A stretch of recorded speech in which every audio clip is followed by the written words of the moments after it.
আসসালামু আলাইকুম এভরিওয়ান, কেমন আছেন সবাই? কবরস্থানের দারোয়ান পর্ব নম্বর 2। চলুন গল্প শুরু করা যাক। ঠোকা শুনে বুকটা ধড়ধড় করে উঠল। করিম চাচার কথা মনে পড়ল। আমি গলা খাড়িয়ে দিয়ে বললাম, কে? ওপাশ থেকে মেয়েলি গলা, খুব নরম। কাকা, আমার স্বামী কালকে মারা গেছে, লাশ নিয়ে আসছি, একটু গেটটা খুলে দেন। আমি ফাঁকা দিয়ে দেখলাম 20 থেকে 23 বছরের মেয়ে, চোখ লাল, হাতে কাফনের কাপড়, পিছনে একটা ভ্যানে সাদা কাপড়ে মোড়ানো লাশ।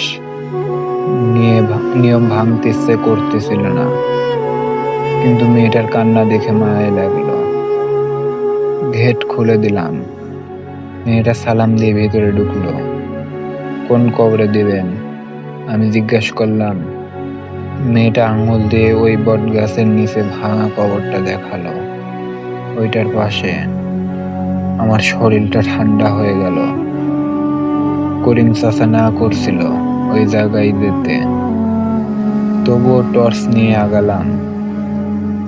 মেয়েটা পিছনে পিছনে আসতেছে।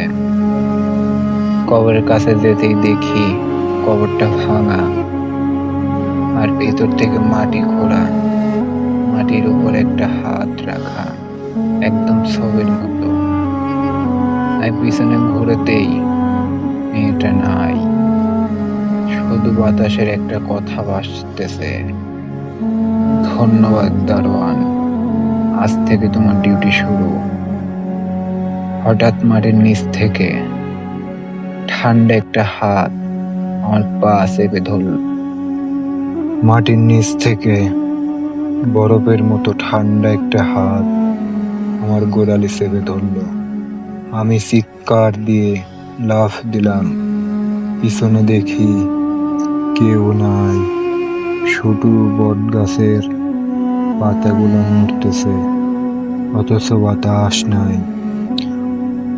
টর্চের আলো কাঁপতেছে। আলো ফেলে দেখি কবরের ভেতর থেকে মাটি সরে যাচ্ছে আস্তে আস্তে, যেন কেউ নিচ থেকে কামড়ে খমড়ে উপরে উঠতেছে।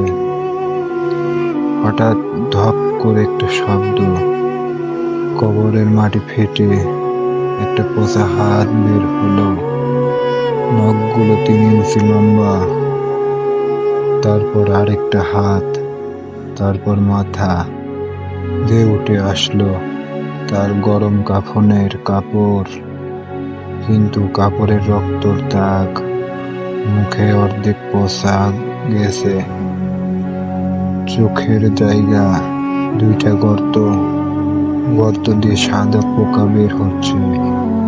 সে আমার তাকিয়ে বিক্রত গলায় বলল, তুই নতুন দারোয়ান? আমার পা জমে গেছে, দারোয়ান পড়তেছি না। সে আস্তে আস্তে আমার দিকে আগাচ্ছে আর বলছে, প্রতি 15 দিনে একটা তাজা পান লাগে, না হলে আমি মাটির নিচে পুড়ি। আজকে তোর পালা। ঠিক তখনই দূর থেকে মসজিদের আজানের আওয়াজ, আল্লাহু আকবার। সাথে সাথে লাশটা বিকট চিৎকার দিল। 1000টা কুকুর একসাথে চিল্লাচ্ছে। তারপর সে মাটিতে মিশে গেল, শুধু পচা গন্ধ রয়ে গেল। আমি দৌড় দিয়ে টিনের ঘরে এসে দরজা বন্ধ করলাম। সারা শরীর ঘামে ভেজা। রেজিস্টার খাতা খুলে দেখি নতুন করে একটা নাম লেখা উঠছে, আসর দিয়ে, কামাল। 15 তারিখ উপস্থিত, আজকে 14 তারিখ।